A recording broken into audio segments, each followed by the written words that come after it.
What do you think of when you hear the word provoke? You might think about someone who annoys you, who gets under your skin, who irritates you. Hebrews chapter 10, verse 24, in a particular translation, it says this: "Let us provoke one another to love and good deeds." How are you being provoked to grow in your love of God? How are you being provoked to be more faithful today than you were yesterday? How are you being provoked to love God and love your neighbor in the actual lives that we lead and live? And then I want to ask you a second set of questions. How are you provoking other people to grow? How are you provoking other people to love God more fully? How are you provoking the people maybe in your family, in your community, in the close circle of your life to follow Jesus more closely and live with a purpose that God calls us to?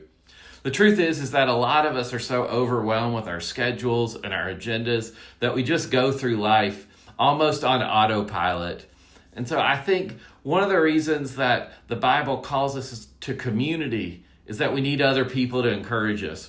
We need other people to help us say yes to Jesus and no to other things. We need people to help us live into the identity that God created us for and the purpose that God has for our life. So I want to ask you today, how are you being provoked to grow in your faith? And how are you provoking someone else to become more like Jesus? Thanks so much for hanging out. Take care.